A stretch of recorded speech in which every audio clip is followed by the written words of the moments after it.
be here in Goloka Dhama, together with all of you, and to have the darshan of Shri Radha Mohan again after some years.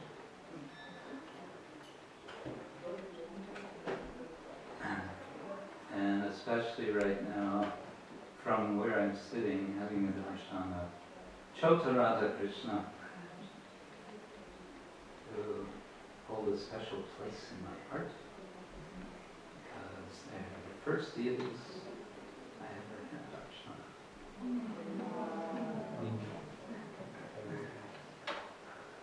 Shri Shri Chota Radha Krishna Ki Jai! Indeed, this is our subject today. Ma Om Vishnupadaya Krishna Prasthaya Bhutale Srimate Bhaktivedanta Swamiti Namine Namaste Saraswate Gaurani Prachare Yeshashunari Bhaktyatare Shatare Kalpatarupyasha Kripa Sindhu Patitanam Pavanebhyo Vaishnavebhyo Namo Krishna Dharma Sindhu Dinabandhu Jagapate Gopesha Gopika Kanta Radha Kanta Namostute Kanchana Gaurangi Radhe Vrindavaneshwari Vrishabhanu Sute Devi Pranamami Hari Priye Jaya Shri Krishna Chaitanya Prabhu Nityananda Shri Advaita Gadadhara Shivasari Gaura Bhakta-vrinda Hare Krishna Krishna Krishna Hare Hare Hare Rama Rama Rama Hare Hare. So I was asked to speak something related to Krishna Katha, something that will perhaps be related to our wonderful festival, special anticipation of the appearance of Lord Krishna, and thinking about where this is happening, remembering little Chota Radha Krishna, and also Shri Radha Mohan. I thought, let me try to say something on this subject of deities and deity worship. So, I've done this sometimes in the past, but it's actually been a while. So I feel a little bit rusty on the subject. I had to really sit down and think, okay, what am I going to talk about here? But all right. As we heard, with the water reservoirs of the ears, how does the analogy go? It will feed my dry tongue, my desert-like tongue. So with your kind, again, about something which you thought you'd already thought a lot about. Now we're going to kind of go, okay, start over, we're going to rethink. Think it again. So my suggestion is that we rethink our engagement, or our lack of engagement with the deity of Krishna, Archa Vigraha. For some of us, we may be more engaged, some of us we may be less engaged, but however much we are, it's certainly, it's an important principle that we reflect on what it is that we're doing, or what it is that we're not doing, and perhaps if we're not doing so much in the way of Archana, we might reflect on how we might do something more And this brings us to my second objective, which is a completely 108% selfish objective. And that is to promote this book. So here comes the commercial. In television, you know, you're watching some interesting show and then suddenly it interrupts and then you have to watch them advertise something silly. So hopefully this is not something silly, but it's something some of you know about already and others may not, and some of you may have known that the book is available but only in hardbound and therefore astronomically expensive. So what's interesting now is that the book is available in paperback and it's, relatively speaking, very inexpensive. The book is called Attending Krishna's Image, Chaitanya Vaishnava Murti Seva as Devotional Truth, a fancy, again, quasi-academic title, but don't be frightened.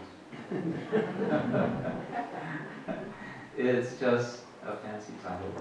And the subject is our subject. This is our home territory. I'll be explaining something more about the book as we go along. One of the reasons I wrote the book was for devotees. Although I was doing it as an academic exercise,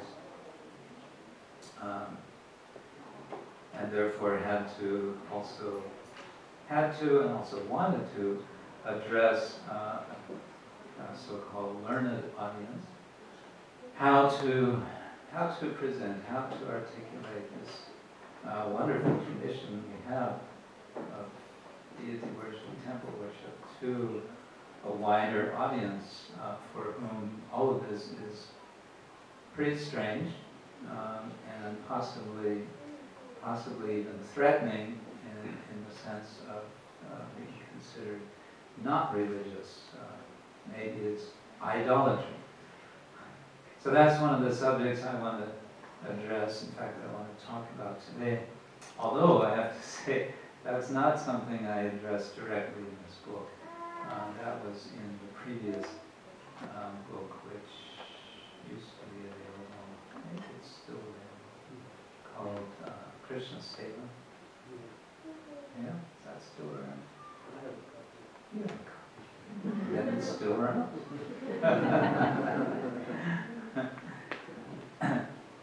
Yes. But I want to begin with just sharing a little bit of my memory of meeting Chota Radha Krishna. This is, we jump back to the year 1972.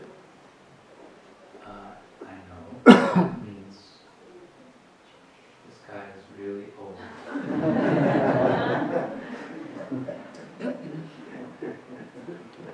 I might have to reach it up more, it's too far down. Okay.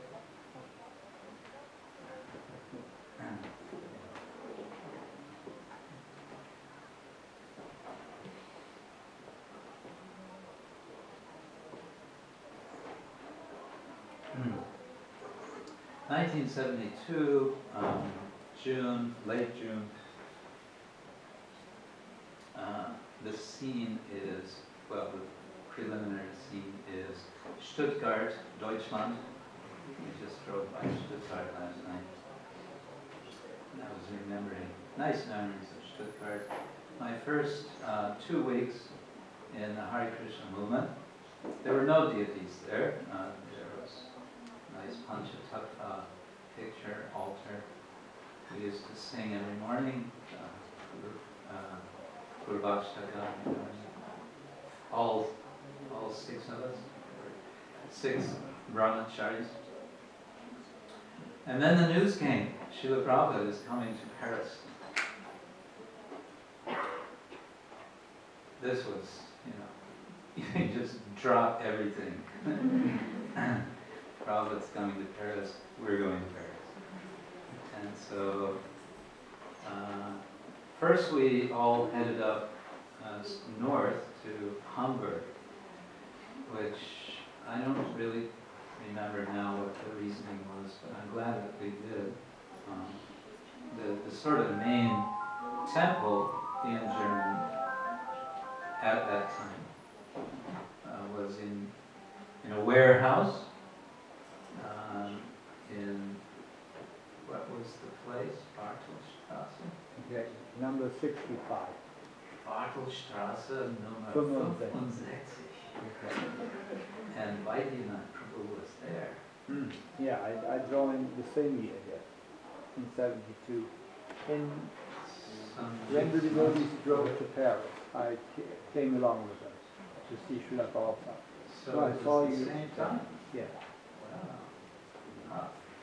Yeah, so I just remember we came in this unlikely place for a temple, went upstairs, came into the temple room, and the temple room, whoa, it was such a revelation. They had converted the window to make it like colored glass. I think they just took some colored plastic or some paint or whatever, you know, in a sort of makeshift way.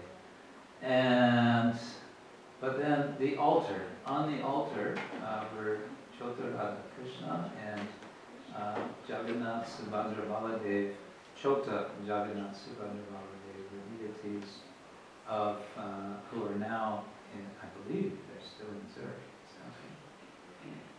Zurich Temple. They're the small deities listed in Zurich Temple.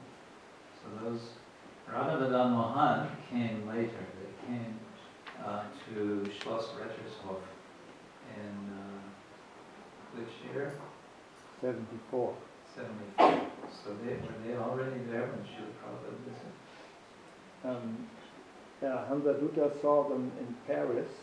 Bhagavan had ordered deities, And he but stole them. in 73, I think, he saw them. I'm not sure whether it was already in 72. Okay.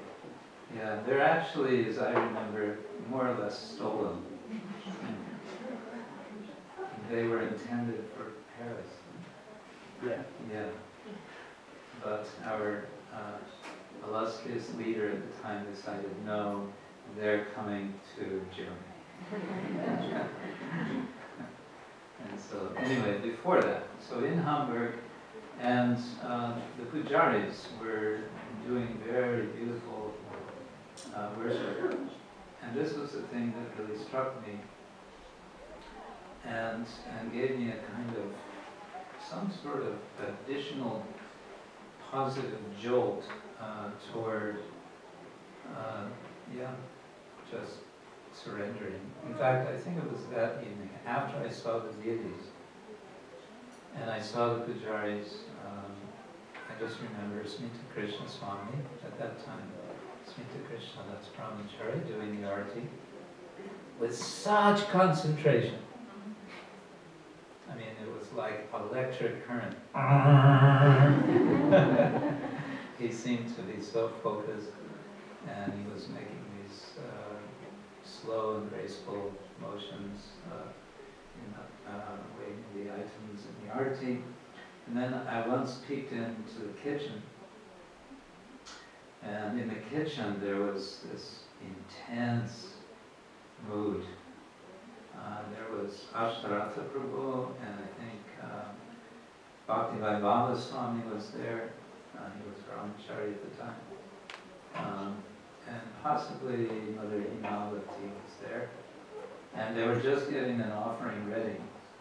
Again, such intense concentration. It was like in a hospital operation room.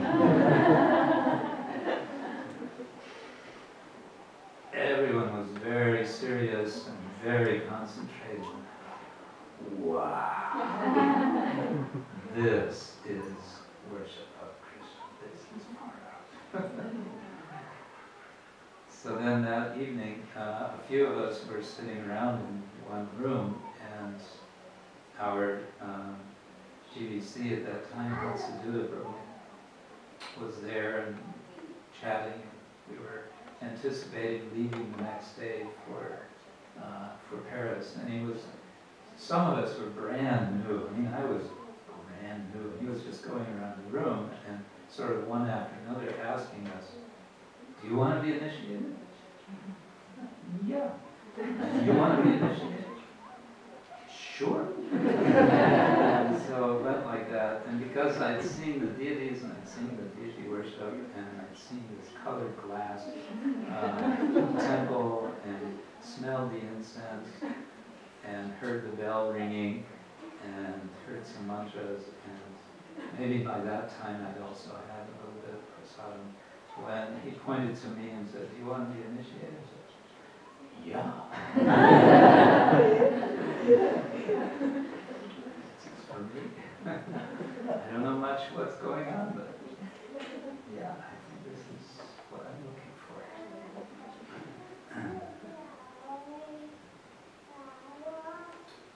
So, what I thought I'll do, we'll see whether I actually follow my plans, right? You want to make Krishna laugh, tell him your plans. But my idea is that today we'll talk about what the Murti, the deity of Krishna, is not, and what worship of the deity, the Archa, Vigraha, the Murti, is not. And then tomorrow we'll talk about what the deity, what the Murti is, and what worship is. And then on Janmashtami morning, my title is Krishna Worship as a Daily Dramatic Celebration. Yeah, sometimes it's dramatic because who's doing the offering? Someone's running, waking up the kids. Okay, that's a different sort of drama than I had in mind, but that will come in as well. I don't necessarily want to do all the talking. We might want to have some discussions, some questions. Usually at some point, someone will ask, "Can we offer X, Y, or Z to the deity?" And then it goes into that kind of discussion. He would walk, but he would walk behind him without being seen. If the young Brahmin would turn around, he would stop walking. Apparently he's a large deity. I understand that Westerners are not allowed into the temple, so Madhavananda Prabhu, you're nodding that he's a large deity. It's about 6 feet high. 6 feet high. You Prabhupada snuck went in. inside with a group of Western disciples Oh, okay. when he was there. But since then they don't allow. You can see him from the doorway. Okay. So, Get a little peek. you know, Yeah, so he's a large deity. So in other words, it wouldn't be that he wouldn't be small enough that someone could carry him. This is how he proved the words of the Brahmana, because he was willing to walk all this distance in this way. And he must have walked. Okay, so it must be all true what the young Brahmana is saying. So the point here is that he's saying you are not a statue, or we might say you are not merely a statue. Because one might say, well, but he's a statue. I mean, after all, the deity is made of marble, the deity is made of wood or metal or whatever. Who can deny? It's a physical image, and there he is, like any other physical image. How can you say you are not, or he is not, a statue? Ultimately, this is all going to boil down to the same point that Madhavananda Prabhu was making about bhakti, which is that when there is bhakti, we can see Krishna, and when there's no bhakti, then we can't see Krishna. So without bhakti, we're only going to see a statue. And with bhakti, we can see that indeed this is Krishna. And the point I want to add to this is that how did Srila Prabhupada translate the word bhakti? Did he say devotion, or did he say service, or did he say devotional service? He almost always, he used these two words together, devotional service. There's a kind of magical ring, I think, to what's really a profound insight that Srila Prabhupada had, that bhakti is not just what generally people would say in India it is devotion. Oh yes, I am having so much bhakti.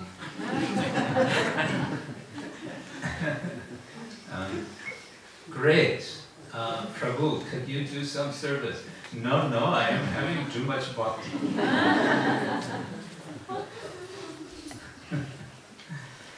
So, bhakti means devotional service, and it is through devotional service that we realize that the deity is not just a statue. Okay, but so we're talking about what the deity is not, and so I want to get into this subject, which is, in a sense, for many people, the elephant in the room. We have this expression in English, there's an elephant in the room, meaning there's some big issue sort of hanging over the whole subject. And that issue is, from the perspective of Western culture, the Abrahamic traditions, by which I mean Judaism, Christianity, Islam, all of them are extremely concerned about something called idolatry as being strictly forbidden. But before we do that, let's think for just a bit about the Chaitanya Charitamrita, and what I would say is a concern that Krishnadas Kaviraj has in his composing the Chaitanya Charitamrita. It seems to me that he is very concerned, and we can't really know exactly if he saw some problem in Vrindavan at the time that he was writing, which was the early 17th century. But it's almost as if that's the case. He wants to remind us again and again, so many ways, that the deity is not a statue. And he does this in a variety of ways, usually in relation to Chaitanya Mahaprabhu and something he does or something he says. So, I want you to help me right now. Let's think of a few examples of how this comes out in Chaitanya Charitamrita. Yes? Lord Chaitanya faints in front of Jagannath. Lord Chaitanya faints in front of Lord Jagannath. Why would he faint in front of Lord Jagannath if Jagannath were just a statue, right? Yes, good. Anything else? Yes? Abentheuer finds Gopal. He fights? Oh, he finds. Yes, he doesn't fight, does he? He finds Gopal, yes. The finding of Gopal deity by Madhavendra Puri. Yes, finding of deities, that's a subject Lord Chaitanya sends devotees to Vrindavan to find holy places, and they also find deities. Others? Yes? Madhavendra Puri and Tirachora Gopinath. Tirachora Gopinath story, yes. We hear about that as Chaitanya Mahaprabhu is on his way to Puri. They make a stop in Remuna, and there they hear how it is that Tirachora Gopinath becomes known as Tirachora Gopinath. We heard about the Lord as a thief. We sang a wonderful song, how the Lord is a thief. So the deity can also be a thief. Yeah. There's so many pastimes of the Lord and his associates in relation to deities, but I wanted to focus specifically on Chaitanya Charitamrita because I think right there Krishnadas is very concerned that everyone understand that there is Lord Chaitanya, we worship Lord Chaitanya, and we worship Krishna in the temple. What about in the very beginning of Chaitanya Charitamrita? Who are prayed to in the very beginning of Chaitanya Charitamrita?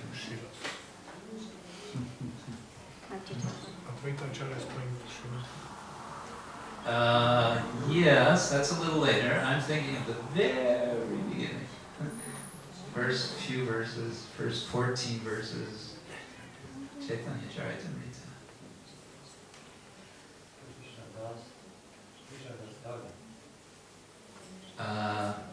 Krishnadas Kaviraj is the author of the Chaitanya Charitamrita. Thank you very much for reminding us. Yes, he prays to the spiritual masters, and after that he glorifies Lord Chaitanya, and then Radha Madan Mohan and Govindaji and Gopinath. He's not just praising some deities out there somewhere floating around. He's praising deity or forms of the Lord. He's praising specific deities in Vrindavan. These deities were there in Vrindavan as Krishnadas was writing his Chaitanya Charitamrita. All right, so there is this idea of idolatry or idol worship. And what I will do is, for some of you this might be a review because you might have read something that I've written on this subject, but what I did a few years back when I was writing my master's thesis was to study, okay, the Abrahamic traditions say that idolatry is a terrible, terrible thing. So what exactly do they mean by idolatry? What is it that they're talking about? And so I found one scholar who had written a whole book on this subject from the perspective of the Jewish tradition. Because the Jewish tradition is the oldest of the three Abrahamic traditions, I thought it's good to start there. So he analyzes that there are 5 types of idolatry. Now I know it's starting to get a little bit academic at this point. Some of you are sort of, okay, I thought we were going to get some nice Krishna Kshetra. Sorry, but we need this. This is part of the medicine. I'll try to make it as sweet as possible. Okay, so the first, bear with me. We're now going to ancient Israel, and I know there's a lot of trouble in that part of the world these days, but there's been a lot of trouble there since at least 2,000 years, maybe more, 3,000 years. And maybe this is part of the trouble. Okay, stop. That's another subject. The first idea, the first sort of idolatry that they speak of is betrayal. To betray someone is to not be faithful to that person. And in the ancient Jewish tradition, the idea is that the nation of Israel is the bride of God. And he is wedded to the bride of, to God, the groom. So they have this kind of imagery. And much of the Hebrew Bible, or what the Christians call the Old Testament, is about how the Israelites are deviating from their covenant to God. And it's that deviation from the covenant with God which is understood to be betrayal. And what sort of a betrayal is it? It's thought of as adultery. And adultery in ancient Israel was punishable by death. So this is a very serious crime. And it's been said that the entire Old Testament or Hebrew Bible is really about this subject. This is the main subject of the Old Testament, is don't be an idolater. Now what happens, the story is there in Exodus and in Deuteronomy, I think it's repeated. Moses, after he's brought all the Israelites out of Egypt, they go into the desert. And there they are in the desert, and Moses goes up on the mountain, and there he meets God in a burning bush, and he hears from God, and he hears commandments. But while he's gone, the people become impatient. And in their impatience, they decide to start worshiping an image. And the image is made by a person named Aaron. Aaron tells them, give me all your jewelry, all your gold ornament. You know, he tells the men, tell your wives to give me all their rings and whatever. And he puts them all together, and apparently he melts it all down. And he then makes some sort of image of a calf. A golden calf. It doesn't tell us how big this calf was, so how much gold they were carrying with them, I don't know. But. And then Moses eventually comes down the mountain. He's got these tablets with him, which have the 10 Commandments. And the second one says, thou shalt worship no other gods before me. Thou shalt make no graven images. And when he sees what they're doing, in anger, he throws down the tablets and smashes them. And he pleads with them. And God becomes so angry, he wants to destroy the whole race. But then Moses pleads with him, no, you've brought them out, give them another chance. So it's all very dramatic, and it's all on the subject of idolatry. Well, here we have something which now we might relate to our own tradition. And here something curious happens. We might find a sort of inversion, a sort of upside down, because we have the case in the Shikshashtaka of Chaitanya Mahaprabhu. The very last verse says what? Ashlishava pararatam vinashtumam adarshanam marmahatam karotu va yata tata va vidadatu lampato matprananadastu saevanapara. There's a very heavy word in this verse, and it's lampata. Lampata means devachi, someone who is unfaithful. And it's addressed directly to Krishna. Oh, you devachi. Oh, you unfaithful one. You may be unfaithful, the verse says, but I don't care. For me, you are always my worshipable Lord, whether you embrace me, whether you trample me underfoot, it doesn't matter to me. I will remain always mat prananatas. Mat prananatas tu saeva na apara.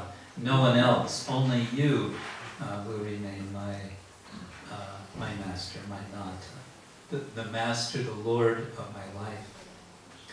So, if we think about betrayal, from the Jewish perspective, the bad guy is us. And if we think in relation to our understanding, the Vaishnava understanding, it's Krishna who may sometimes, quote unquote, betray the devotee. But of course, that betrayal is only apparently so. Because why? Because, as we heard, the devotee is imprisoning Krishna within his heart. He can't go anywhere because the devotee has captured Krishna in his heart, or her heart, so that he cannot leave. So there's really no question of betrayal, and yet there apparently is sometimes. I was just reading, and this is only the first of 5 types, and we'll stop for now. But I was just reading today a nice account in, again, Madhavananda Prabhu's nice journal about how one time Krishna takes sannyas, which is a subject that might sort of come up later in this festival. He takes sannyas, taking advice from devotees, because he's trying to find some way to convince Srimati Radharani to give up her righteous anger.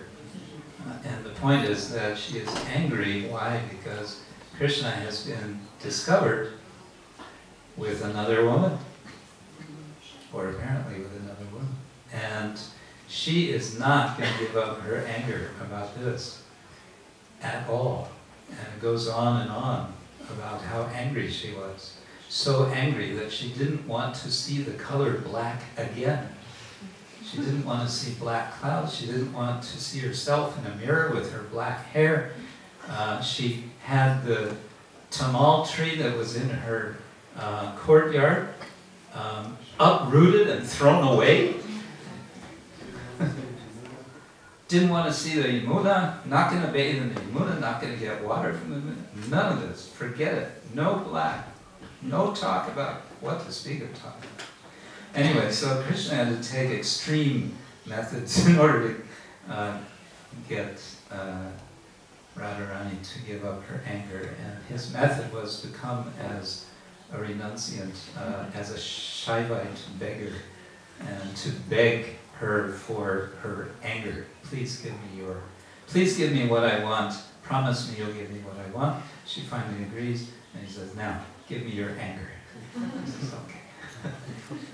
All right, so betrayal, this is one form of idolatry, which I would argue is not present in our worship of the deity.